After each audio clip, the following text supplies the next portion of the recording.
Convaincre les banques de leur prêter de l'argent, c'est justement le problème de Moussa et Dimitri, qui attendent toujours avant leur fameux rendez-vous. Voilà, on vous propose de nous rejoindre. D'accord. Pour monter leur entreprise, ils doivent trouver plus de 300 000 €. Et les banques sont très frileuses quand on a besoin d'une telle somme, et qui plus est, quand on arrive de banlieue. Elles ont donc refusé de s'engager. Bonjour. Voilà pourquoi les deux associés espèrent bénéficier d'une aide de l'État pour amorcer la pompe et encourager les banques à suivre. Pour l'obtenir, ils doivent d'abord convaincre ce jury. Des chefs d'entreprise de Seine-Saint-Denis. Ils sélectionnent une quinzaine de projets par an et ils peuvent débloquer 60 000 € d'aide publique. Donc on va vous laisser 10 minutes la parole pour présenter votre projet. Et ensuite on aura 20 minutes de questions-réponses. Le projet de Moussa et Dimitri, monter un complexe de football en salle comme celui-ci. 6 terrains à disposition du public qui louerait entre 60 et 80 € de l'heure. C'est pas comme un club de foot où on vient le lundi, le mercredi et le vendredi, entre 18 h et 19 h 30, un match le dimanche. Non, là, on vient quand on veut, on joue pendant 1 heure, on déstresse et on rentre chez nous. Les deux associés ont monté un dossier très complet sur lequel ils travaillent depuis des mois, avec un business plan détaillé et très optimiste. Ils espèrent dégager plus de 600 000 € de bénéfices dès 2012. C'est énorme, mais ils misent sur de très bons taux de remplissage. Le jury est un peu sceptique, mais eux se fondent d'abord sur leur propre expérience. Vous pensez que vous pouvez raisonnablement obtenir 50% de taux de remplissage sur les 6 terrains, c'est ça?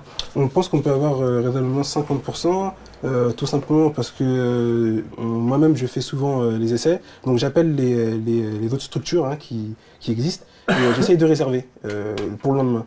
Et aujourd'hui, 4 fois sur 5, il n'y a plus de place pour le lendemain. Donc on sait qu'il y a une réelle demande. Ok, bah écoutez, merci beaucoup. Merci à vous. Pour le verdict, ils doivent attendre encore un peu. On va débattre entre nous. Le temps que le jury délibère. C'est chaud ou pas toi? Je te dis, j'ai chaud, mais vraiment, il se trouve, il fait chaud dans la salle. Pour ces patrons, le dossier est plutôt bon. Mais ils ont bien conscience que quand on arrive des quartiers, ça ne suffit souvent pas. Leur décision a donc un poids immense pour influencer les banquiers. Ils sont là pour gagner de l'argent. Résolument, s'il y a un risque, s'ils mesurent un risque trop grand, ils n'y vont pas. En général, quand on donne un avis favorable, ça aide dans la décision. Parce qu'on est comme un parterre d'entrepreneurs expérimentés. On espère qu'ils vont entendre. On en a plusieurs qui nous ont déjà dit que les banques attendaient notre avis favorable avant de dire oui sur les prêts. Donc il y a un effet de levier certain. Après 45 minutes de délibéré, c'est l'heure du résultat pour Moussa et Dimitri. C'est tendu. On a fait un tour de table et à l'unanimité, on a donné un avis favorable à votre projet. Donc on est heureux de vous accompagner. Et on vous félicite pour ce beau projet, cette décision qu'on vient de prendre. Ok, merci. Merci beaucoup. Merci beaucoup. Les deux jeunes gens sont satisfaits. Quelques jours plus tard, une banque va leur accorder un prêt de 250 000 €. Moussa et Dimitri ont donc réussi à vaincre l'image pas nécessairement bonne des cités pour obtenir leur financement.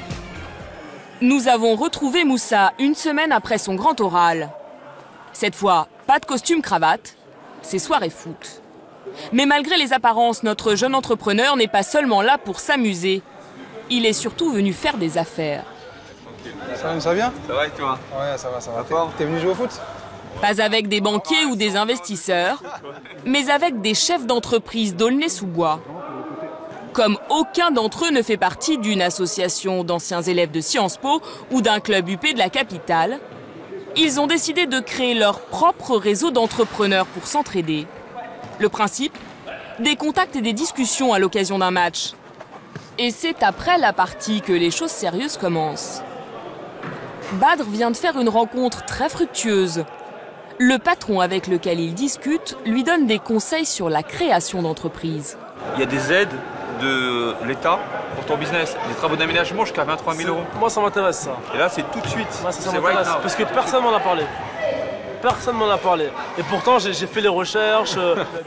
Ce soir-là, Badr n'est pas venu pour rien. Je viens de lui faire gagner 23 000 €.